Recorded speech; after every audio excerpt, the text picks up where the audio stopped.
Hello everyone, आज के इस वीडियो के अंदर हम लोग डिस्कस करने वाले हैं one of the most important sample paper जो कि 26 ऑफ फेब को आपके इंग्लिश के एग्जाम के लिए बहुत ज़्यादा इंपॉर्टेंट है, क्योंकि ये जो पेपर है ये सीबीएसई ने खुद ने डिज़ाइन करा है और ऐसा ही पेपर आप लोगों को 26 को अपने एग्जाम में देखने को मिलेगा। तो इस पेपर को बिल्कुल भी मिस नहीं करना है। और उसी के साथ में जो हमारे आसपास वाले लोग होते हैं, बड़े भैया वगैरह होते, बोलते हैं कि भाई बोर्ड्स के लिए पढ़ना है, इतना ज़्यादा प्रेशर रहता है हमारे ऊपर, तो क्या रियलिटी के अंदर बोर्ड्स इतने हार्ड होते हैं? तो मैं आपको आंसर देता हूँ, रियलिटी के अंदर बोर्ड्स इजी होते हैं, बस हमारे उस टाइम के ऊपर है ना प्रेशर है ना बहुत ज़्यादा होता है। उस वजह से हमसे जो छोटी छोटी गलतियाँ होती है ना वो बहुत ज़्यादा होती है।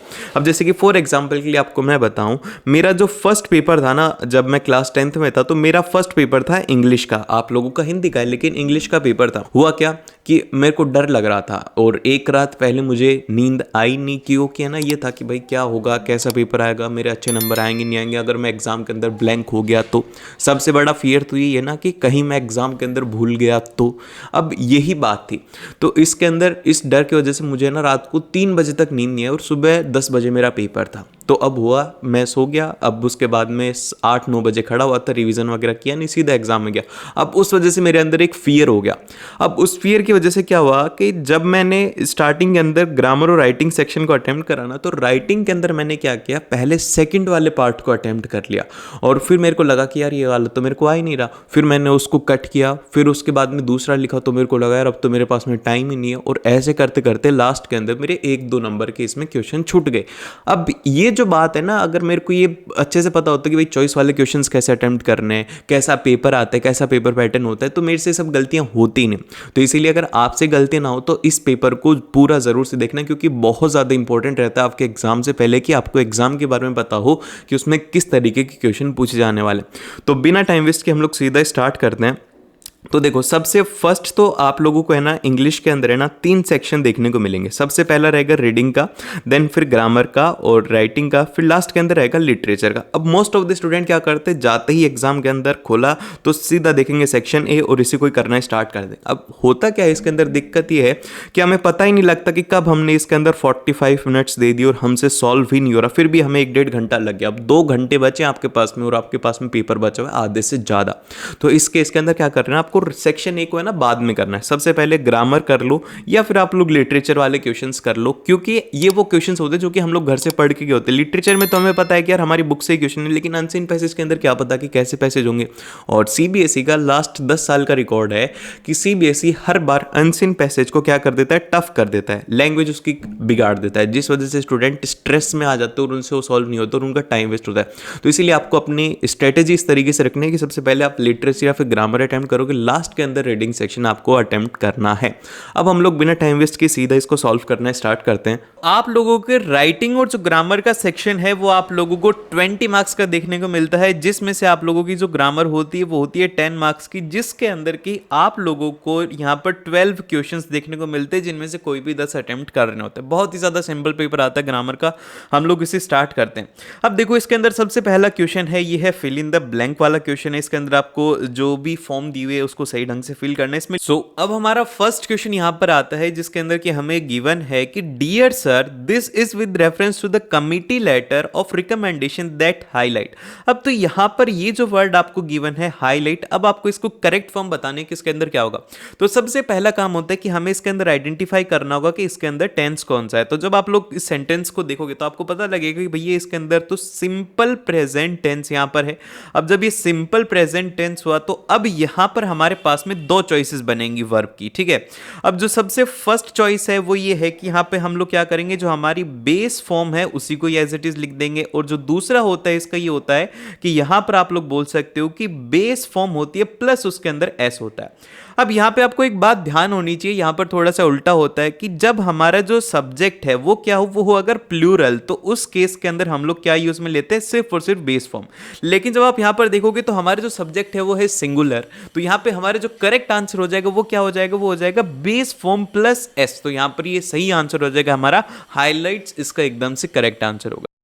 अब इसके बाद में हमारे पास में क्वेश्चन नंबर सेकंड, जिसका कि सबसे ज़्यादा पूछे जाने वाला क्वेश्चन होता है, हर साल ये क्वेश्चन पूछे जाता है, वो है कि एरर और करेक्शन वाला क्वेश्चन। तो ये बहुत ही ज़्यादा सिंपल होता है, स्टूडेंट को इसे डर पता नहीं क्यों लगता है, और गलत भी मैक्सिमम यही होता है। तो मैं आपको बताता हूँ, आपको जब भी ऐसा हो तो आप इसको कैसे करेंगे। तो सबसे फर्स्ट जो आपको इसके अंदर चेक करनी है वो करनी है इसकी हेल्पिंग वर्ब, ठीक है। अब हेल्पिंग वर्ब अगर सही है देन फिर उसके बाद में आपको इसकी चेक करनी है वर्ब, और अगर वो भी सही है तो फिर आपको यहाँ पर चेक करना होगा इसका प्रीपोजिशंस, और फिर उसके बाद में भी अगर गलत है तो भैया इसका फिर क्वेश्चन ही गलत है। ऐसा ही होता है, क्योंकि मेनली क्या होता है कि इन 3-4 चीज़ों के अंदर ही एरर होते हैं, फिर उसके अलावा कुछ भी नहीं होता। तो अब हम लोग इस क्वेश्चन को देखना स्टार्ट करते हैं। अब ये क्वेश्चन है कि this delightful recipe must be keep your hunger pangs at the bay with it baked spice and oriental flavour. तो अब यहाँ पे हमें निकालना है कि इसके अंदर क्या एरर होगा। तो अब देखो यहाँ पर इसके अंदर सिंपल सा क्या लिखा हुआ है, यहाँ पर आप जब इसको देखोगे तो आपको यहाँ पर दिखेगा, वो दिखेगा मस्ट। अब आपको पता होना चाहिए कि मस्ट हम लोग कहाँ पर यूज में लेते हैं। तो मस्ट हम लोग वहां पर यूज में लेते हैं जहां पर हमें क्या करना हो, किसी को ऑर्डर देना हो, या फिर हम लोग किसी का, हमारे ना एक कंफर्म है कि भाई तुझे ये करना है, ऐसा होना ही चाहिए, तो उस केस के अंदर हम लोग क्या करते हैं, मस्ट को यूज में लेते हैं। अब देखो यहां पर क्या है, इस सेंटेंस के अंदर आप क्या कर रहे हो, यहां पर आप है ना किसी को ऑर्डर या फिर ऐसा कुछ कंपलसरी वाली चीज नहीं कर रहे, आप यहां पर क्या दे रहे हो, अपना ओपिनियन दे रहे हो। तो जब कभी भी हम हमारा ओपिनियन देते हैं ना, तो उस केस के अंदर हम लोग क्या यूज में लेते हैं, मस्ट नहीं लेते, हम लोग बोलते हैं विल, कि ऐसा हो जाए। कि यहां पर हम लोग क्या बोल रहे हैं कि भाई तुम्हारी ये जो रेसिपी है वो तो अच्छी है, लेकिन अगर तुम ऐसा करोगे मेरे ओपिनियन में तो वो अच्छा रहेगा। तो इसीलिए हम लोग मस्ट को हटा करके यहां पर विल यूज में लेंगे, और विल हो जाएगा इसका करेक्शन, मस्ट हो जाएगा इसके अंदर एरर। देन फिर इसके बाद में हम लोग चलते हैं नेक्स्ट क्वेश्चन की तरफ, जो कि होते हैं हमारे डायरेक्ट से इनडायरेक्ट के अंदर। अब मेरे को इनका कंसेप्ट समझ में नहीं आता कि ये बनाया क्यों था, क्योंकि ऑनेस्टली बात है कि भाई ये सेंटेंस दिया हो फिर आप इसको अपने कन्वर्जेशन के अंदर लिख रहे हो, क्यों लिखना भाई, हम नहीं लिखना चाहते, पर ये नहीं समझते, हमें पढ़ने के लिए करना ही पड़ेगा बच्चों, फ्रस्ट्रेशन बहुत हो जाती है लेकिन पढ़ना पड़ेगा। अब इसके अंदर कहा गया है कि Abhilash and Neha had a conversation with the arguments of Neha dance academy, और अब आपको रिपोर्ट करना है, जो अभिलाष का क्वेश्चन है उसका वो ये है कि is your best friend helping you in this venture, कि भैया तुम्हारा जो बेस्ट फ्रेंड है वो इस वेंचर के अंदर तुम्हारी हेल्प कर रहा है या नहीं। तो अब हम लोग स्टेप बाय स्टेप करेंगे। तो देखो ध्यान से मेरे साथ में करना, आपको हर एक चीज इसके अंदर अच्छे से समझ में आने वाली है। तो अब देखो यहां पर ध्यान से देखो, इस क्वेश्चन के अंदर, इस क्वेश्चन के अंदर क्या कर रहा है हमारा अभिलाष जो है वो क्या कर रहा है, अभिलाष क्या कर रहा है, नेहा से पूछ रहा है। तो हम लोग क्या लिखेंगे, अभिलाष आस्क्ड नेहा, कि भैया उसने क्या करा, नेहा से पूछा। अब ये क्वेश्चन स्टार्ट हो रहा है, तो यहां पर जब कभी भी क्वेश्चन स्टार्ट हो, इसके अंदर ये पूछ रहा है कि क्या तुम्हारा दोस्त हेल्प करेगा। तो हम लोग इसको कैसे करेंगे, आस्क्ड नेहा दैट आएगा, और फिर इसके बाद में हम लोग लिखेंगे कि इफ, या फिर हम लोग लिखेंगे वेदर। अब हमने ये क्यों लिखा है कि क्या तुम्हारा, मतलब समझ रहे हो कि क्या वो हेल्प करेगा। तो हम लोग इसके अंदर इसको स्टार्ट करेंगे इफ, यहां पर योर जो है उसको हम लोग कन्वर्ट कर देंगे हर के अंदर, ठीक है। यहां पर ये जो योर है हमने इसको कन्वर्ट किया है हर के अंदर, क्योंकि यहां पर है पॉइंट ऑफ व्यू, क्योंकि हमें इसके अंदर पॉइंट ऑफ व्यू का चेंज करना होगा, इसीलिए हम लोग क्या करेंगे, योर को हर के अंदर चेंज करेंगे, योर बेस्ट फ्रेंड हेल्पिंग। अब देखो यहां पर ये जो वर्ब है आपको इसको चेंज करना होगा, क्योंकि ये तो यहां पर सिंपल प्रेजेंट के अंदर, लेकिन आपको इसको कन्वर्ट करना होगा पास्ट के अंदर। तो आप लोग यहां पर इसको क्या करोगे, यहां पर करोगे वॉज हेल्पिंग आएगा, ठीक है। ये हमने यहां पर हेल्पिंग वर्ब लगा दी, तो क्या करें, प्रेजेंट कंटिन्यूअस को हमने किस में कन्वर्ट कर दिया, पास्ट कंटिन्यूअस के अंदर। फिर उसके बाद में यू इन दिस वेंचर, और यहां पर ये जो हमारा दिस है इसको हम लोग कन्वर्ट कर देंगे दैट के अंदर, और यहां पर इस तरीके से हमारा क्वेश्चन यहां पे खत्म होता है। देन फिर इसके बाद में हम लोग चलते हैं नेक्स्ट क्वेश्चन की तरफ, जिसके अंदर कि हमें दिया हुआ है कि यहां पर भी डायलॉग हैं, 2 डायलॉग दिए हुए हैं। डायलॉग बाजी बहुत ही ज्यादा तगड़े वाली चल रही है। यहां पर चारा बोलती है कि why did you choose to participate in this internship programme. वो पूछती है कि भाई तूने इस इंटर्नशिप प्रोग्राम में क्यों पार्टिसिपेट किया। तो वहीं पर ही जो शबनम है वो बोलती है I have convinced this programme has the potential to enhance my abilities, की भैया ये जो प्रोग्राम है, जैसे कि आप लोग भी करते होंगे कि यार मेरी है ना जो एबिलिटीज है उसको इससे एनहेंस मिले। अब देखो क्वेश्चन उसने क्या पूछा था, यहाँ पर जो सारा है उसका क्वेश्चन स्टार्ट होता है कि why did you choose to participate. तो अब हमने क्वेश्चन लिख लिया कि हमें इसको कन्वर्ट करना है। तो यहाँ पर ध्यान से देखो, क्या वाई के अंदर कोई कन्वर्जन होगा, यहाँ पर इसके अंदर कोई भी कन्वर्जन नहीं होगा। देन फिर इसके बाद में देखो डिड है। अब डिड क्या है, ये है सिंपल सा पास्ट के अंदर है, सिंपल पास्ट के अंदर है। तो अब हम लोग इसे किसके अंदर कन्वर्ट करेंगे, इसको कन्वर्ट करते हैं पास्ट परफेक्ट के अंदर। तो जब आप पास्ट परफेक्ट के अंदर कन्वर्ट करोगे तो यहाँ पर देखो शबनम है, शबनम क्या है, वो है लड़की, तो उसके लिए हम लोग यहाँ पर यूज में लेंगे शी, और फिर इसके बाद में यहाँ पर आ जाएगा हैड, और फिर उसके बाद में आगे क्वेश्चन एज इट इज हो जाएगा कि she had chosen to participate, ठीक है। अब हमारे पास में आंसर क्या रहेगा, इसका आंसर आना चाहिए, वो आना चाहिए, कोई भी नहीं है, इसका आंसर ही नहीं है क्योंकि इसके अंदर वाई ही आ रहा है, तो यहां पर इसके अंदर करेक्शन होगा, ही की जगह पर यहां पर होगा वो शी, और इसीलिए इसका आंसर जो हो जाएगा वो हो जाएगा हमारे पास में सी ऑप्शन। और इसी के साथ में इस वीडियो को लाइक हो जाना चाहिए, अपने दोस्तों के साथ भी शेयर कर देना और सब्सक्राइब कर लेना ताकि आपको ऐसी वीडियोस और मिलती रहे। अब इसके बाद में आता है हमारे पास में क्वेश्चन नंबर 5। अब क्वेश्चन नंबर 5 के अंदर हमें सिंपल सा क्या दिया हुआ है, फिल इन द ब्लैंक दिया हुआ है कि आपको इसको फिल करना है। तो अब हमारा क्वेश्चन इस तरीके से है कि a copy of plan is enclosed and फिर आपको दैट देन दिस में से बनाना होगा कि may be communicated to all the team leaders for compilation. तो अब हम लोग इसको किस तरीके से करेंगे, तो यहां पर देखो आप लोगों को पता होना चाहिए कि दैट हम लोग कहां पर काम में लेते हैं, देन हम लोग कहां पर काम में लेते हैं, और दिस हम लोग कहां पर काम में लेते हैं। तो दैट हम लोग वहां पर काम में लेते हैं जहां पे कि जो ऑब्जेक्ट है वो तो हमारे पास, तो दैट हम लोग वहां पे काम में लेते हैं जहां पर कि जो ऑब्जेक्ट है जिसको कि हम लोग पॉइंट कर रहे हैं वो हमारे पास ना वो थोड़ा दूर हो। जैसे कि यहां पर that's my friend Tom over there, तो मतलब क्या है कि हमारा जो फ्रेंड है वो हमसे थोड़ा दूर है, तो वहां पे हम लोग इसको काम में लेते हैं। और देन हम लोग वहां पर यूज में लेते हैं जहां पर कि हमें किसी टाइम को डिनोट करना हो, जैसे कि when I finished my study then I will go for playing football, या फिर जो भी आप कहो, जिसके अंदर कि क्या होता है कि हम टाइम कर रहे हैं कि भैया ये हो जाएगा उसके बाद। तो यहां पर ये दोनों चीजें कैंसिल होती हैं, बचता है दिस को हम लोग वहां पर यूज में लेते हैं जहां पर कि जो हमारा सब्जेक्ट है वो हमारे पास में हो। तो यहां पर क्या है कि जो लेटर है वो आ चुका है और उससे हमें सर्कुलेट करना है, तो इसीलिए हमारा जो आंसर हो जाएगा वो हो जाएगा दिस, और ये इसका करेक्ट ऑप्शन हो जाने वाला है। देन फिर इसके बाद में चलते हैं हम लोग यहां पर क्वेश्चन नंबर 6 के अंदर, जिसके अंदर ये हमसे कहा गया है कि आपको एरर और करेक्शन निकालने हैं। वो ये है कि the company aimed at increasing the authorities in the area frequently visited by the clients। तो अब यहां पर मैंने क्या कहा था आपको, सबसे फर्स्ट में जो आइडेंटिफाई करना है वो करनी है इसकी वर्ब।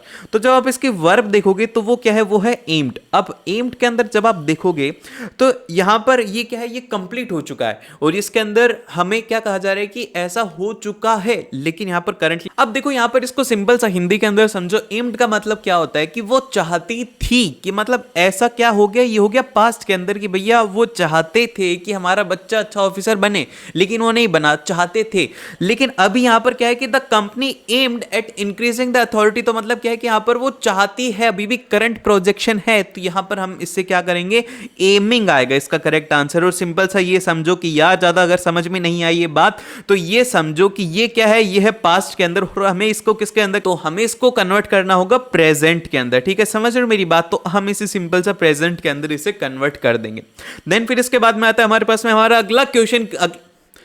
देन फिर इसके बाद में आता है अगला क्वेश्चन आपकी स्क्रीन के ऊपर, जो कि क्वेश्चन नंबर 7, जिसके अंदर कि आपको एक एनालिटिकल रिपोर्ट दी हुई है, उसमें भी आपको एरर और करेक्शन निकालने। देखा 3 क्वेश्चन आ चुके हैं, एरर और करेक्शन को अच्छे से कर लो, जिसके अंदर की टेंस, हेल्पिंग वर्ब और आपको प्रीपोजिशन का ध्यान रखना है। देन फिर इसके बाद में अगला क्वेश्चन आपकी स्क्रीन के ऊपर क्वेश्चन नंबर 7, जिसके अंदर की आप लोगों को एक एनालिटिकल रिपोर्ट दी गई है, उसका कंक्लूजन आपको दिया हुआ है, जिसके अंदर की कह रहे हैं कि in the conclusion this study explores the associations among the short slip pattern and overweight youngsters. कि यहां पर सिंपल से यंगस्टर की क्या प्रॉब्लम है, उनकी प्रॉब्लम ये है कि एक तो वो कम सोते हैं, दूसरा कि उनका ओवरवेट हो रहा है। जब कम सोओगे तो आपका ओवरवेट ही होगा, क्योंकि आप लोगों को वर्कआउट करने का टाइम नहीं मिलेगा, इसलिए ओवरवेट होगा। इसका हमारी इससे कोई भी रिलेशन नहीं है, लेकिन हमने क्या कहा था कि हमें इसको सिंपल सा चेक करना है। तो इसके अंदर आप लोग देखोगे तो वर्ब सही भी सही जगह पर, लेकिन यहां पर जो हमारा प्रीपोजिशन है जो कि होगा यहां पर अमंग, वो एकदम से गलत हो गया। अब ये गलत क्यों हुआ भैया, क्योंकि अमंग हम लोग कहां पर यूज में लेते हैं, अमंग हम लोग वहां पर यूज में लेते हैं जहां पर हमारे पास में मोर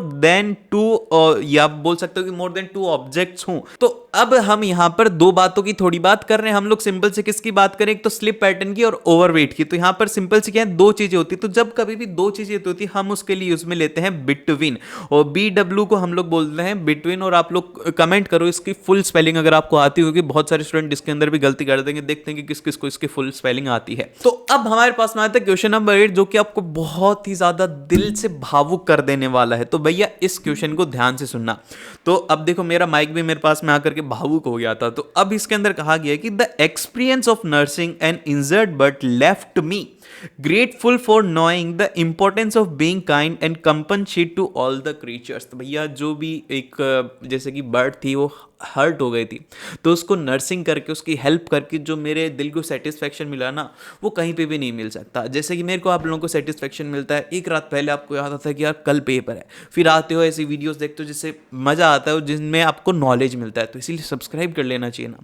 तो अब यहाँ पे हमें क्या है, ध्यान से देखो।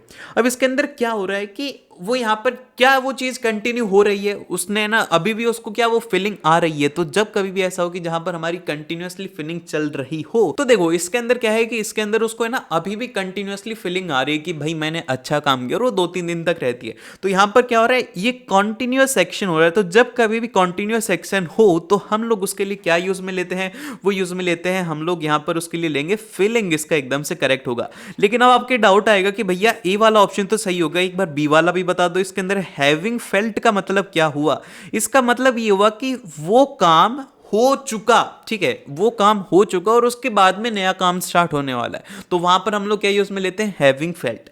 फिर इसके बाद में नेक्स्ट आता है हमारे पास में क्वेश्चन नंबर 9, जिसके अंदर कि आप लोगों को कहा गया है कि आपको रिपोर्ट करना है। डायलॉग दो लोगों के बीच में है। वेंडर बोलता है it is nice to see you sir. फिर इसके बाद में कस्टमर बोलता है yes indeed, unlike the last month I have been away for quite some time this month. अब देखो यहाँ पर सिंपल सा आपको पूरा पूरा दे दिया गया है। यहाँ पर आपको थोड़ा सा आपकी हेल्प करने के लिए थोड़ा सा लिख के दे दिया, वो ये है कि the vendor greeted his customer respectfully and mentioned that he was pleased to see him and the customer answered in affirmative and explained that। अब हमें ये जो सेंटेंस इसको पूरा पूरा कंप्लीट करना है।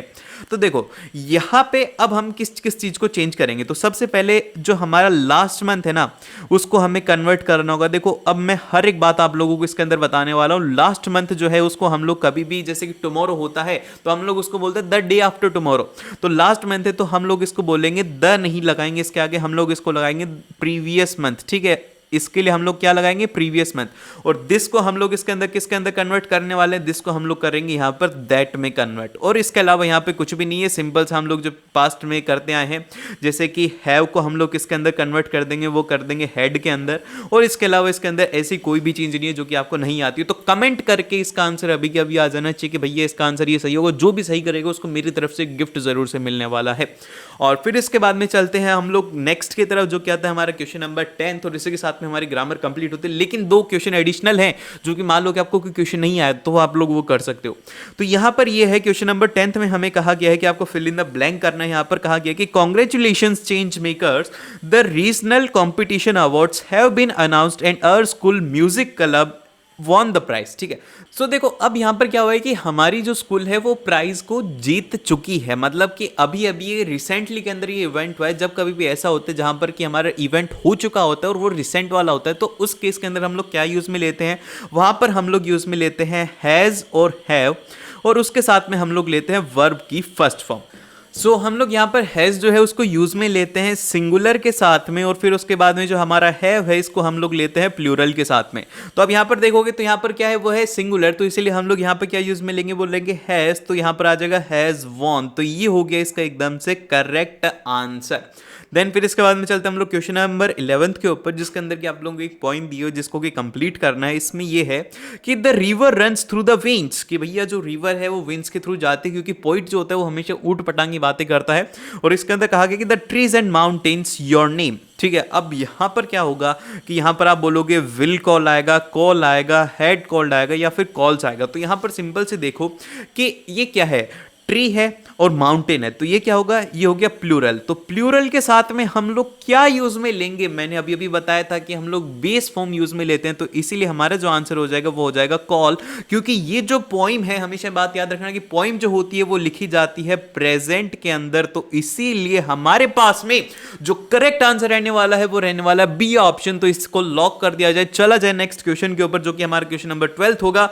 इसमें हमसे कहा गया कि आप लोगों को सिंपल सा इसको कन्वर्ट करना है। अब मैं आप लोगों को इसको बताऊंगा और आप लोगों को इसका आंसर कमेंट करना होगा। देखते हैं कि कितने स्टूडेंट को ये वाली बातें अभी तक समझ में आई। लास्ट वाला क्वेश्चन एकदम से सही होना चाहिए।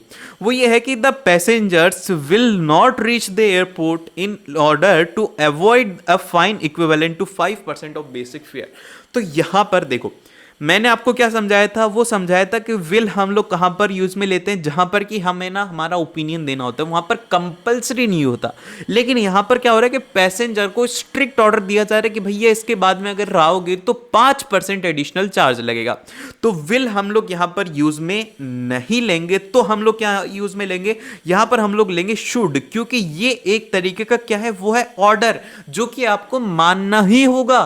तो इसीलिए हमारे पास में जो करेक्ट आंसर रहने वाला है वो रहने वाला है शुड। एरर हो गया हमारे पास में विल और इसका करेक्शन हो गया हमारे पास में शुड।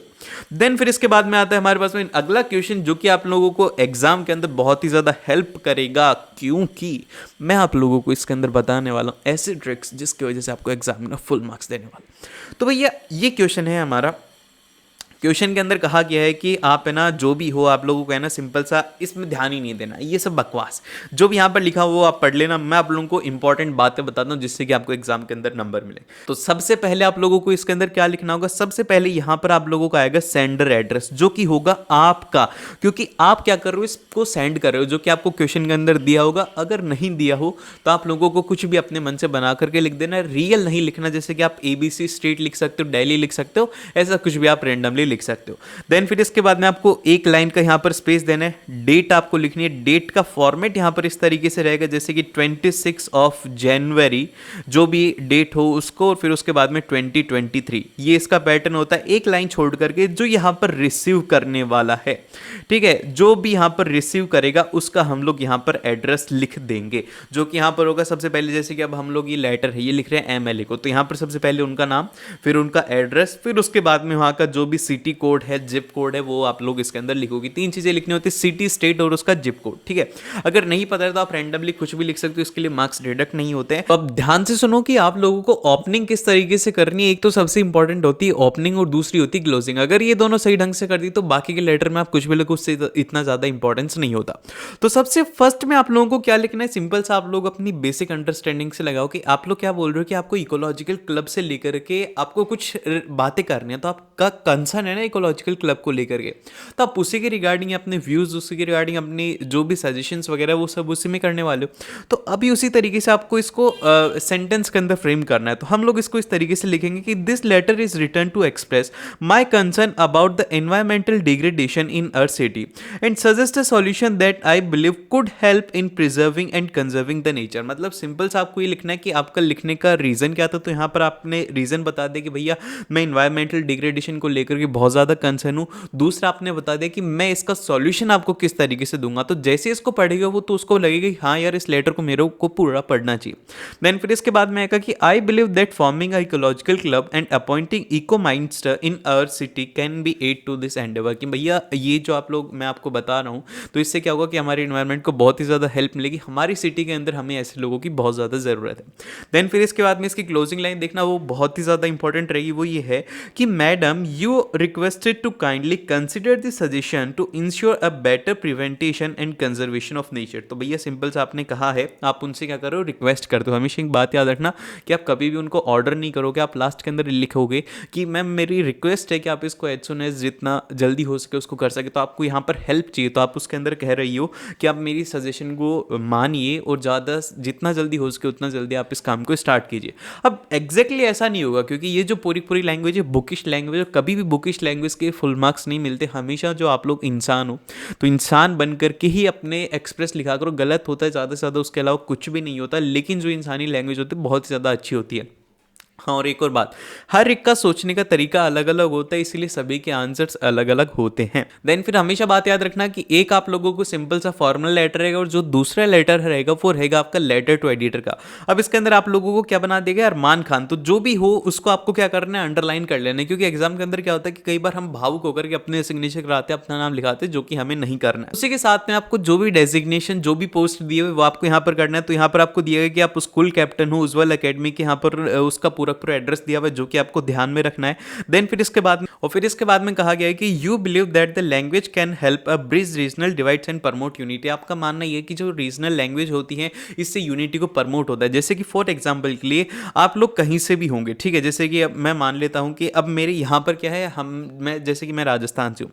अब राजस्थान के अंदर बेसिकली कौन सी भाषा होती है, वो होती है मारवाड़ी। अब मारवाड़ी के अंदर क्या होता है कि जैसे कि जब बच्चा पैदा होता है वो क्या होता है कि 1 से 1.5 साल के अंदर अंदर अंदर वो है ना ठीक ठाक सा बोलने लग जाता है, मतलब कुछ भी चीज़ें सीखने लग जाता है, और 2 साल तक वो ऐसे सेंटेंस बनाने लग जाता है, कॉम्प्लेक्स सेंटेंस, वर्ड्स को मिला करके वो सेंटेंस बनाने लग जाता है। तो क्या होता है कि जब रीजनल लैंग्वेज के अंदर उसको कोई भी चीज़ सिखाई जाती है तो उस चीज़ को सीख जाते हैं। तो वही बात इसके अंदर भी कही गई है कि जो रीजनल लैंग्वेज होते हैं, जब कभी भी, जैसे कि अब मैं अगर मान लो कि अदर स्टेट के अंदर हूँ, और मान लो कि मैं हूँ कर्नाटक में, ठीक है, अब कर्नाटक के अंदर अदर लैंग्वेज है, लेकिन यहाँ पर क्या है कि अगर मेरे को वहाँ पर कोई मेरी लैंग्वेज वाला आदमी मिलेगा तो एक तरीके से हम दोनों की यूनिटी अच्छी होगी, हम लोग अच्छे से बात कर पाएंगे। तो यहाँ पर यही है कि सिंपल सा आप यहाँ पर ये चाहते हो कि जो रीजनल लैंग्वेज है उसका कुछ ना कुछ आपको इंतजाम करना चाहिए, तो वही यहाँ पर इसके अंदर दिया गया है। तो सिंपल से हम लोग इसकी स्टार्टिंग भी उसी तरीके से करेंगे, जो हमारा फॉर्मेट है वही कि सेंडर एड्रेस, फिर उसके बाद में हमारा आ जाएगा यहाँ पर रिसीवर मतलब डेट, फिर उसके बाद में यहाँ पर जो रिसीवर एड्रेस है वो, फिर इसके बाद में सब्जेक्ट ये है कि introduction of an the online regional language learning programme. आप लोगों का सजेशन रहेगा कि सर ये मेरा सजेशन है कि आप लोग इसको इस तरीके से करते हो, तो आप इसको स्टार्ट करेंगे, dear sir, as someone who believes that the language can help a bridge regional divides and promote unity. तो आपने सबसे पहले यहाँ पर देखो क्या स्टार्टिंग करी, इसके अंदर स्टार्टिंग इस तरीके से हुई है कि मैं एक ऐसा आदमी हूँ जो कि ये मानता हूँ कि जो रीजनल लैंग्वेज है उनसे कि यूनिटी को प्रमोशन मिलता है, मतलब यूनिटी प्रमोट होती है। And I am writing to suggest the introduction of an online regional language learning programme in our city to help recently relocated residents of all the ages establish a healthy rapport with the local resident and promote mutual understanding। अब इसके अंदर देखो आपको इसमें ज़्यादा कुछ भी नहीं दिया हुआ है, तो आपने यहाँ पर अपने दिमाग से बनाया है कि आपके जो स्टेट है उसके अंदर जो दूसरे रेजिडेंट आए उनको हेल्प मिले, तो इसीलिए रीजनल लैंग्वेज आप ऑर्गेनाइज करना चाहते हो। ये आपका सजेशन, आपने पहले पैराग्राफ में बता दिया कि आप क्यों इसको लिख रहे हो, आपका क्या मोटिव है और किस तरीके से इसका सॉल्यूशन आपको मिलने वाला है। फिर इसके बाद में इसकी क्लोजिंग लाइन वही रहेगी कि आपको इनसे रिक्वेस्ट करनी होगी कि I hope that publishing of this letter in columns of your daily shall urge the community to support the program for this potential to bring the people together and promote the language proficiency and foster in a sense of brotherhood। तो simple से आपने यहाँ पर कहा है कि ये जो मेरा कंसर्न है इसको अगर आप अपने पेपर के अंदर पब्लिश करोगे तो इससे जो कमिटी है उसको काफ़ी ज़्यादा हेल्प मिलेगी। तो आप क्या कर रहे हो यहाँ पर, एक तरीके से आप उनको बता रहे हो कि आपको ये ऐसा क्यों करना चाहिए, ठीक है। तो ये सब चीज़ आप ज़्यादा से ज़्यादा लेटर पढ़ोगे तो ये सब आपका एकदम से सही हो जाने। अब इसके बाद में जो नया तरीके का क्वेश्चन है वो है हमारा क्वेश्चन नंबर 5। इसके अंदर कहा गया है कि testing of class 10th is contesting the post of an the junior school captain in upcoming student council election. Given below is her character, जैसे कि उसका नीचे दिया गया है कि वो किस तरीके की है। अब देखो यहाँ पर क्या क्या कैरेक्टर उसके बारे में बताया गया है कि is average in academic performer, की मतलब ठीक ठाक है पढ़ने में, ज़्यादा पढ़ने में ध्यान नहीं है, लेकिन maintains the discipline and study routine, लेकिन उसका डिसिप्लिन है, स्टडी रूटीन वो मेंटेन रखती है। Focus on the excellent outcome, वो आउटकम के ऊपर फोकस करती है। Exhibits the good decision making skills के, वो डिसीजन बहुत ही ज़्यादा अच्छे ले लेती है, हाथों हाथ डिसीजन ले लेती है। थ्राइव्स ओनली ऑन एप्रिशिएशंस, फिर उसके बाद में believe in all and all for all, मतलब उसका मानना ये है कि सभी को सभी की मदद करनी चाहिए और हर एक के लिए हर कोई अवेलेबल होना चाहिए। And helps her peer in the difficulties academic और पर्सनल, सिंपल सी वो जो भी अपने दोस्त होते हैं, कलीग्स होते हैं, उनकी काफ़ी ज़्यादा हेल्प करती है एकेडमिक लेवल पर, नॉन एकेडमिक पर, पर्सनल पर। फिर उसके बाद में is less impulsive but highly sensitive, वो बहुत ही ज़्यादा सेंसिटिव है, उसको अगर कुछ भी कह दोगे तो रोने लग जाएगी, ऐसा कुछ होता है लड़कियों का। अब देखो यहाँ पर लेकर के कुछ भी मत मतलब जज मत करना, लेकिन बाय द वे हमने यही देखा है कि लड़कियाँ रो जाती है, लड़के नहीं रोते, जो कि एकदम से गलत है। लड़के रोते तो हैं लेकिन वो किसी को दिखा नहीं पाते। देन फिर इसके बाद में आता है work hard to achieve goals, वो हार्ड वर्क करती है अपने गोल्स को अचीव करने के लिए। तो सिंपल सा आपको यहाँ पर उसके बारे में एक पैराग्राफ लिखना है 120 वर्ड्स के अंदर। आपको उसकी ये जो कैरेक्टर है इसको एनालाइज करके लिखना है, और यहाँ पे दो चीज़ें दी गई हैं कि या तो आप उसको सपोर्ट करो या फिर आप उसके अगेंस्ट में जाओ, आप इन दोनों में से कोई सा भी करते हो, आपको इसकी चॉइस दी गई है। तो अब हम लोग एक बार सपोर्ट वाला देख लेते, फिर इसके बाद में अगेंस्ट वाला तो आप खुद से देख लीजिएगा। तो अब हमारे पास में जो सपोर्ट वाला है वो इस तरीके से रहेगा कि सपोर्टिंग, हम उसको क्यों सपोर्ट करना चाहते हैं। As a responsible student voter I believe that टर्शिंग possesses a necessary traits to be a excellent school captain. तो सिंपल सा जब कभी भी आप किसी को सपोर्ट करना चाहते हो तो आप तो सबसे पहली लाइन तो यही लिख देना कि भैया मैं इसको सपोर्ट इसलिए करना चाहता हूँ क्योंकि जो भी एक क्वालिटी होनी चाहिए वो सब क्वालिटीज इसके अंदर हैं। Her discipline, study routine and hard work ethics indicates her ability to prioritise and manage the time efficiently. तो सबसे पहले आपने यहाँ पर पॉइंट ये लिखा है कि ये जो इसका स्टडी करने का रूटीन है और ये जो हार्ड वर्क करती है, इसकी वजह से क्या होता है कि अपने काम को मतलब प्रायोरिटाइज कर पाती है और अपनी जो टाइम है उसको एफिशिएंटली मैनेज करवाती है, जिस वजह से स्टडी भी कर पाती, काम भी कर पाती है।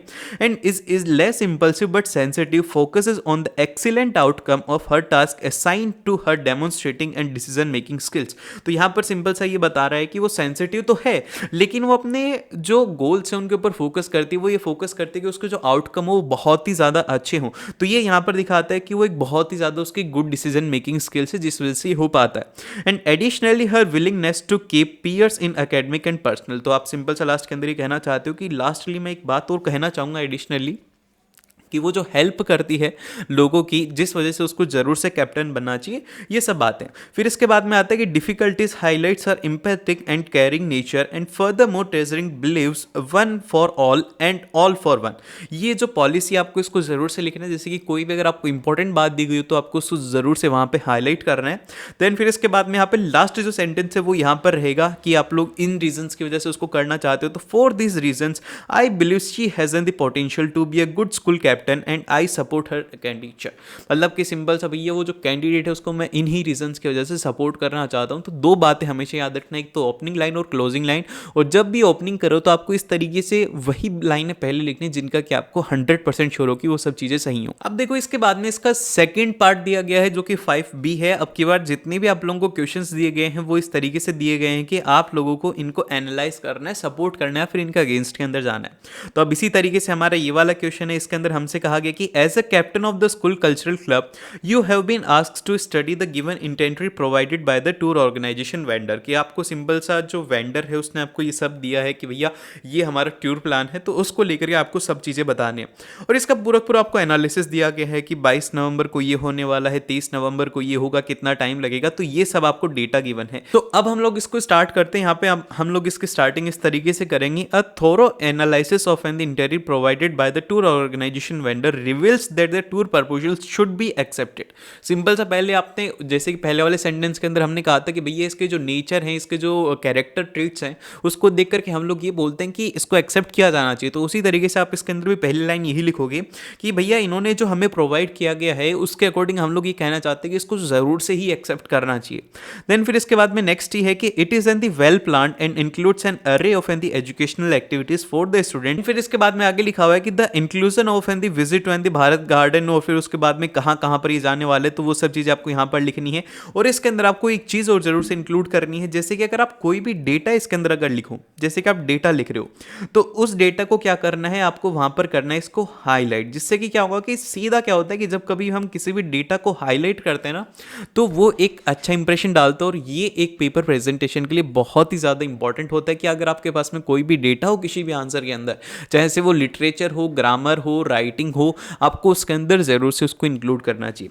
और फिर इसके बाद में ये सब आप लोग इसको पढ़ सकते हो, लेकिन इसका जो लास्ट वाला है वो बहुत ही ज़्यादा, इसकी क्लोजिंग लाइन बहुत ज़्यादा इंपॉर्टेंट है। वो इस तरीके से रहने वाली है हमारी कि the complimentary staff provided for the every 20 students further adds to the security to the student, therefore the tour proposal for the educational trip should be approved. और आपका कहना ये है कि भैया यहाँ पर कॉम्प्लीमेंट्री स्टाफ रहेगा 20 स्टूडेंट्स के लिए, उनकी सिक्योरिटी का पूरा पूरा इंतजाम रखा जाएगा, और इसीलिए ये जो प्रपोजल है इसको एक्सेप्ट किया जाना चाहिए। ठीक है, बड़ा ही सिंपल है। 2-4 मैं आप लोगों को प्रैक्टिस भी करवाऊंगा, तो वो वीडियोस आपको कैसे पता लगेंगे, सब्सक्राइब करके। ठीक है, अब आता है हमारा रीडिंग सेक्शन। अब देखिए रीडिंग सेक्शन के अंदर ये बात जरूरी नहीं होती कि आपको हर एक वर्ड का मतलब पता हो। अगर आपको कुछ वर्ड्स का मतलब भी नहीं पता है तो आपको उसके सेंटेंस के अकॉर्डिंग उसको फ्रेम कर सकते हैं। ठीक है, सो अब हमारे पास में देखिए इसका पैराग्राफ कुछ इस तरीके से रहने वाला है कि as a high school student studying a poetry can be a roller coaster ride, and this journey is punctuated by the moments of and the profound appreciation for the simpler pieces and intermittent frustrations with more complex words। अब देखो, आपने एक ही line में आपको इसका मतलब समझाता हूँ। वो ये है कि भैया इसके अंदर as a high school student आपकी इतनी ज़्यादा अभी आपने डेवलपमेंट हुई नहीं है, आप इतनी ज़्यादा चीज़ों को जानते नहीं हो, तो आप लोगों के लिए पोइम पढ़ना एक रोलर कोस्टर राइड हो सकती है। अब वो कैसे? वो ऐसे कि ये जो जर्नी है ना, ये पंचुएटेड होती है moments of and the profound appreciation की। यहाँ पर छोटी छोटी जो चीज़ें इनको बहुत ही ज़्यादा बड़ा चढ़ा करके बताया जाता है, जैसे कि सिंपलर जो चीज़ें जिनको कि हम लोग आराम से बता सकते हैं, लेकिन उनको बड़ा चढ़ा करके बताना। और उसी के साथ में इससे क्या होता है कि फ्रस्ट्रेशन आ जाती है, रुक रुक कर फ्रस्ट्रेशन आती है, समझ में नहीं आता था और फ्रस्ट्रेट हम होने लग जाते हैं। तो ये है पोइट्री को लेकर के। अब जैसे कि इसके अंदर कुछ वर्ड्स हैं, मैं आप लोगों को एक वर्ड यहाँ पर ढूंढ करके बताता हूँ, वो है ये डेसिफर। अब डेसिफर का मतलब क्या होता है? डेसिफर का मतलब होता है कि टू अंडरस्टैंड द मीनिंग, जो कि पोइट कहना चाह रहा है। अब जैसे कि मान लो कि मैं कोई भी बात कह रहा हूँ, अगर मैं हिंदी के अंदर बोलूंगा तो आप समझ जाओगे, लेकिन अगर मैं जर्मन लैंग्वेज के अंदर बोलूंगा आप नहीं समझ पाओगे। तो उसी तरीके से यहाँ पर भी हो रहा है कि जो पोइट है वो चाहता है कि आप उसकी वही बात समझो जो कि वो कहना चाह रहा हो। तो इसीलिए पोइम जो है उसको समझना बहुत ही ज़्यादा इंपॉर्टेंट होता है, और हम इसको पढ़ने में बिल्कुल भी टाइम वेस्ट नहीं करेंगे, आप इसको ज़रूर से पढ़िएगा। अब देखो, अगर आपने पढ़ा होगा तो आप लोग इसका आंसर कमेंट करके बताओगे। अगर आपने बस सिंपल सा ऐसे ही तुक्का मारा ना तो फिर देख लेना, अच्छी बात नहीं होगी। कमेंट करके बताना कि भैया हमारा आंसर ए है, बी है, सी है या फिर डी है। जिसका भी सही होगा उसको मेरी तरफ से एक हार्ट मिलेगा। लेकिन मैं उससे पहले आप लोगों को बता देता हूँ, सिंपल से इसका सार ये है कि हमारी जो पोइम होती हैं उनको पढ़ना एक आम आदमी के लायक बात नहीं होती, क्योंकि इसके लिए क्या होता है, आपको इंटेलेक्चुअल होना पड़ता है, आपको उसका समझना होता है कि भाई ये चीज़ ऐसी है तो क्यों है। आपको इंटेलेक्चुअली खुद से क्वेश्चन करने होते हैं, आपको उसको बहुत ही ज़्यादा डिटेल के अंदर उस चीज़ को समझना होता है। तो अब उसी के बेसिस के ऊपर आपको बताना है कि यहाँ पर जो हमारा ऑथर है वो क्या बोलता है पोइट्री को लेकर के। अगर आप इसको पढ़ोगे, थॉरली पढ़ा होगा, तो आप लोगों के में से मैक्सिमम स्टूडेंट्स का आंसर रहने वाला है, वो रहने वाला है ए। अगर आप बस और बस इस पैराग्राफ को पढ़ करके आए होंगे तो, क्योंकि आपने पहले में ही देख लिया कि भैया जो उसको फ्रस्ट्रेटिंग लगती है तो फ्रस्ट्रेटिंग इसका आंसर होगा, लेकिन ऐसा नहीं है। जब आप इसको थोड़ा सा नीचे पढ़ोगे तो आपको पता लगेगा कि इसका आंसर क्या है। ठीक है, अब देखते हैं कितने स्टूडेंट इसका सही आंसर देते हैं। देन फिर इसके बाद में अगला क्वेश्चन, जो कि बहुत ही ज़्यादा क्रिटिकल क्वेश्चन है भैया, मेरे को तो समझ में नहीं आया कि क्यों दिया इसके अंदर। इसमें पूछा गया है कि solving a riddle what was intended, then playing a sudoku is a better option, one to lead ponder its obscurity was a goal। तो भैया सिंपल से इसका कहना ये है कि अगर हमसे पजलें ही सॉल्व करवानी थी तो इससे अच्छा तो हम लोग ये करते, पोइट्री की पढ़ने की वजह हम सुडोकू खेल लेते। भैया अगर आप लोगों को हमें अगर यही गोल था तो इससे अच्छा तो हम यही खेल लेते। ये बात है इसके कहने का। तो आप यहाँ पर देखो, जब कभी भी हम किसी को कुछ भी बोलते हैं, जैसे कि आपकी मम्मी आपको टोन मारती होंगी है ना बहुत बार, कि तो वो जो टोन होता है ना वो क्या होता है, वो सरकेस्टिक होता है। तो यहाँ पर आप देख रहे हो कि यहाँ पर सिंपल से क्या कर रहा है, जो ऑथर है वो पोएट जो लिखने वाला है उसको क्रिटिसाइज कर रहा है कि भैया अगर यही तेरा मकसद था तो इससे अच्छा तो हम लोग सुडोकू खेल लेते ना।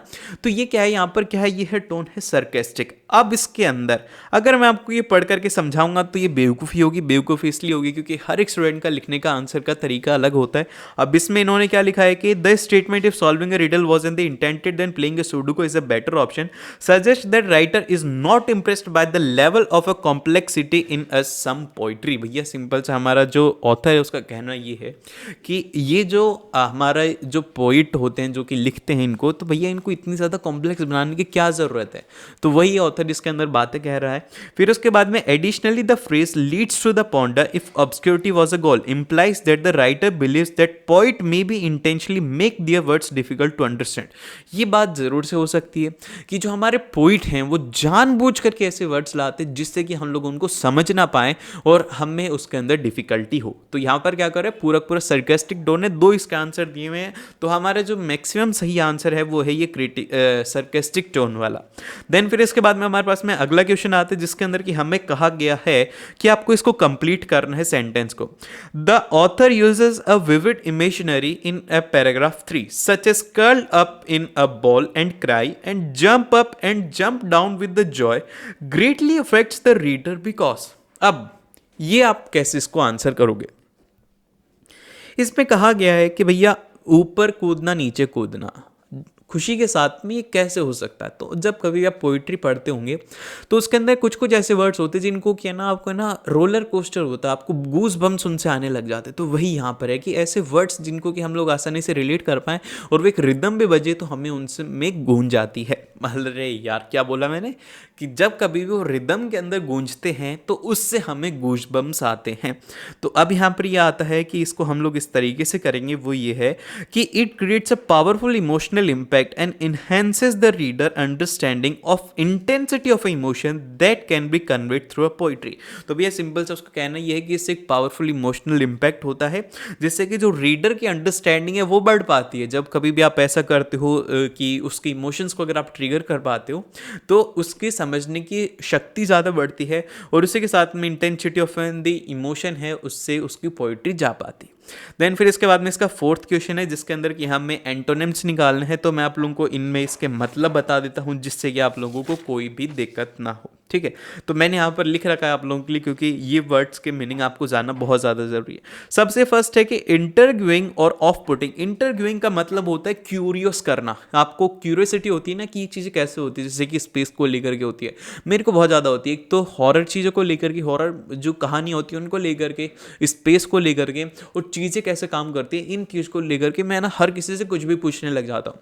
और फिर उसके बाद में ऑफ पुटिंग का मतलब होता है बोर कर देना, जैसे कि आपके जो सिबलिंग्स होते होंगे वो आपको बोर करते हैं ना, छोटे बच्चे, उसी तरीके से बोर कर दे। तो अब इसके अंदर जो सेकंड पॉइंट है, सेकंड वाला ये है कि डेसिफरिंग और इंटरप्रिटेटिंग। जैसे कि मैंने आपको उसके अंदर बताया था, डेसिफर का मतलब ये होता है कि वो मतलब समझना जो वो समझाना चाह रहा है, और इंटरप्रिटेटिंग का मतलब ये होता है वही समझना जो हम खुद से समझना चाह रहे हो। तो ये एकदम से एक जैसी बातें हैं, ज़्यादा उसके अंदर एंटोनिम नहीं है। देन फिर इसके बाद में अप्रिशिएट और अपलाउड। अप्रिशिएट का मतलब होता है तारीफ करना और अपलाउड का मतलब होता है वो भी अप्रिशिएशन ही होता है एक तरीके का। लेकिन यहाँ पर आता है सिंपल और चैलेंजिंग। ये इसका एकदम से करेक्ट आंसर हो गया है हमारे पास में। सिंपल और एक तरीके का है वो है कॉम्प्लेक्स, तो इसीलिए हमारे जो करेक्ट आंसर रहने वाला है वो रहने वाले सी। इमोशन और फीलिंग एक जैसी चीजें होती हैं। देन फिर इसके बाद में नेक्स्ट आता है कि कंप्लीट द सेंटेंस। अब आपको इसको कंप्लीट करना है, वो ये है कि we can say that the author tone becomes more neutral and objective when discussing the weird poems compare to the other point because. अब यहाँ पर ध्यान से देखो, यहाँ पर जो हमारा ऑथर है, पहले अगर आपने उसकी टोन देखी तो वो बोल रहा है कि फ्रस्ट्रेटिंग होती है, वो कॉम्प्लेक्स वर्ड्स को क्यों यूज़ में लेता है, इससे अच्छा तो वो आसान हमें दे सकता था, हमें सुडोकू खेल लेना चाहिए, ये करने लगे। लेकिन अब उसका दोगलापन देखो, वो ये बोल रहा है कि ठीक है, पोइट है ना, वो ठीक करता है, ठीक तरीके की पोइम लिखता है, तो ये क्या हो गया, ये हो गया उसका दोगलापन। वो इसको समझ ही नहीं देना चाहता कि हम क्या करना चाह रहे हैं। ठीक है, ये समझ रहे हो मेरी बात। और फिर इसके बाद में यहाँ पर सिंपल सा ये है कि यहाँ पर the author acknowledge that the weird points can be off putting but also appreciate their uniqueness and the challenges they present to readers. Simple सा उसका मानना ये है कि कुछ ऐसी वियर्ड पॉइंट होती है जिनको पढ़ने में बहुत ही ज़्यादा मजा आता है, और कुछ कुछ होती है जो कि चैलेंजिंग भी होती है, जिससे कि क्या होता है कि उनकी यूनिकनेस होती है। अब याद आई मेरे को पोइम, वो ये थी हरिवंश राय बच्चन जी की पोइम, ये थी कि लहरों से डरकर कभी नौका पार नहीं होती, कोशिश करने वालों की कभी हार नहीं होती। ठीक है, तो इसी तरीके से ये पोइम है। लेकिन ये छठा क्वेश्चन फिर से दिमाग खराब कर रहा है, वो ये है कि based on the reading of the passage examine in about 40 words how studying a poet can be exploring a new city. अब मेरे को इस क्वेश्चन का मतलब ज्यादातर समझ में नहीं आया, तो सिंपल सा मैं आप लोगों को बोल रहा हूं। तो अब इसका आंसर देखो किस तरीके का। इसका आंसर ये है कि just as exploring a new city requires an open mind and willingness to embrace the unexpected and studying a poem requires an openness to the different style and approaches, a willingness to be challenged and surprise what you find। अब देखो इसके अंदर क्या है, इसके अंदर बात यह है कि जैसे कि जब कभी आप एक नई सिटी एक्सप्लोर करने के लिए जाते हो, वहां पर आपको अपना माइंड ओपन रखना होता है, आप चैलेंजेस के लिए रेडी होने चाहिए कि आपको क्या क्या चैलेंजेस वहां पर देखने को मिलेंगे। सबसे पहले आपको लैंग्वेज वहां पर समझ में नहीं आएगी, आपको फूड वहां का अच्छा नहीं लगेगा, आपको वहां के लोगों से बात करने में दिक्कत होने वाली है। तो यही बात है, यही पोइम के अंदर भी कहा गया है। तो इसी तरीके से आपको इस पॉइंट से सोचना था कि भाई सिटी को घूमना और पोइम का क्या रिलेशन हो सकता है, तो वो यही रिलेशन की बात कर रहा था। सो अब हम लोग आ चुके हैं इंग्लिश के सबसे बड़े पार्ट के ऊपर, जो कि है हमारा लिटरेचर को लेकर के। अब देखो लिटरेचर को लेकर के मैं आपको एक छोटी सी सजेशन देना चाहूंगा कि आपको लिटरेचर को अगर अच्छा करना है ना, तो आप स्टार्ट करो अपने लॉन्ग आंसर को रीड करना, जितना ज्यादा हो सके उतने ज्यादा लॉन्ग आंसर को रीड करो और उसमें से आइडेंटिफाई करो आप कीवर्ड्स को। ठीक है, जब आप कीवर्ड्स को आइडेंटिफाई करोगे ना, तो उन कीवर्ड्स को आपको क्या करना है, अपने शॉर्ट आंसर के अंदर भी यूज करना है, वेरी शॉर्ट आंसर के अंदर भी यूज करना है, और लॉन्ग आंसर के अंदर तो उनको यूज ही करना है। क्योंकि लिटरेचर के अंदर अगर आपको नंबर चाहिए होते हैं ना, तो आपके ना जो लैंग्वेज है वो बहुत ही ज़्यादा अच्छी होनी चाहिए। वो कैसे अच्छी होती है, वो होती है कीवर्ड से लेकर के। ठीक है, तो आपको कीवर्ड से यहाँ पर सिलेक्ट करने आनी चाहिए, जिससे कि आप लिटरेचर के अंदर अच्छा कर पाओ। ठीक है, अब हम लोग इसको स्टार्ट करते हैं। अब जैसे कि ये वाला जो 6th है, इसके अंदर आपको एक सिंपल सा पैरा दिया होता है। ये आपको एक पैरा गिवन है जो कि आपकी बुक से है, जो कि है हमारा द मेकिंग ऑफ साइंटिस्ट से। अब इससे रिलेटेड आपके पास में क्वेश्चन है, अगर आप इसको पढ़ना चाहो तो पढ़ लो, अगर आप सीधा क्वेश्चंस करना चाहते हो तो वो भी आप लोग कर सकते हैं। तो ये आपके पास में चॉइस रहती है, और इसमें से आपको एक करना होता है। 2 चैप्टर आपको गिवन रहते हैं, ये 5 नंबर का रहता है। MCQ भी रहते हैं इसके अंदर, 1 मार्क का भी रहता है, और एक शायद शॉर्ट आंसर भी रहता है जो कि 2 मार्क्स का रहता है। तो आप इसको रीड करके कर सकते हैं। मैं आपको बताता हूँ, वो है 7th के अंदर पोइट्री वाला, क्योंकि इसके अंदर बहुत सारे स्टूडेंट्स को प्रॉब्लम होती है। अब इसके अंदर आपको पोइम दी गई है फायर एंड आइस वाली, ठीक है। अब इसके अंदर कहा गया है कि आपको फिल इन द ब्लैंक करना है। वो ये है कि when the speaker says that ice could be a, तो अब हमारा फर्स्ट क्वेश्चन है वो है फिल इन द ब्लैंक को लेकर के। तो यहां पर इसमें ये है कि when the speaker says that ice could be, अब हमारे पास में आता है इसका क्वेश्चन नंबर फर्स्ट, जो कि है हमारा फिल इन द ब्लैंक, जिसके अंदर की कहा गया कि when the speaker says that ice could also bring about the end of the world he refers to, मतलब एंड फिर इसके बाद में अब नेक्स्ट जो आता है वो आती है हमारी पोइट्री। अब देखो यार, पोइट्री को लेकर के ना बहुत सारे स्टूडेंट को क्या होते हैं, इसके अंदर डाउट होते हैं पोइम को लेकर कि भैया हम पोइम के अंदर कैसे अच्छा कर पाएंगे। तो मैं आपको एक सजेशन देता हूँ, वो ये है कि आप लोगों को इसका एक्सप्लेनेशन पढ़ना चाहिए। एक्सप्लेनेशन अगर आप पढ़ोगे ना तो आपको ये सब चीज़ें बहुत ही ज़्यादा समझ में आ जाएंगी। अब जैसे कि मैं जब एक्सप्लेनेशन इसका देखता था तो मैं लॉन्ग आंसर्स को ज़्यादा इसके रीड करता था, तो उससे क्या होता था, मेरे को बेसिकली आइडिया लग जाता था कि पोइम के अंदर है क्या एक्सप्लेनेशन पढ़ने से। तो आपको हर एक फ्रेज का एक्सप्लेनेशन पता होना चाहिए कि उसके अंदर क्या हो रहा है। सिमिलरली हिंदी के लिए है, सिमिलरली इंग्लिश के लिए, इन दोनों के अंदर अगर अच्छा स्कोर करना है, पोइम के लिए स्पेशली आपको ज़्यादा से ज़्यादा इनके एक्सप्लेनेशन को पढ़ना होगा। तो अब हम लोग इसके फर्स्ट क्वेश्चन की तरफ चलते हैं, जो कि है हमारा क्वेश्चन नंबर फर्स्ट, जिसके अंदर की कहा गया है फिल इन द ब्लैंक है ये। यहाँ पर कहा गया कि when the speaker says that ice could also bring the end of the world he refers. यहाँ पर जब ये कह रहा है कि भैया आइस जो है उससे ना ये जो हमारी दुनिया है इसका अंत आ सकता है, तो यहाँ पर वो क्या कहना चाह रहा है। सिंपल सा इसके अंदर आप ये कह सकते हो कि भैया यहाँ पर जो हमारा पोइट है ना वो बहुत ही ज़्यादा एक तरीके से हेट है, उसके अंदर हेट्रेट है, वो इसको लेकर के उसको बहुत ज़्यादा हेट है आइस को लेकर के कि ये सब डिस्ट्रैक्शन वर्ल्ड का होना ही नहीं चाहिए।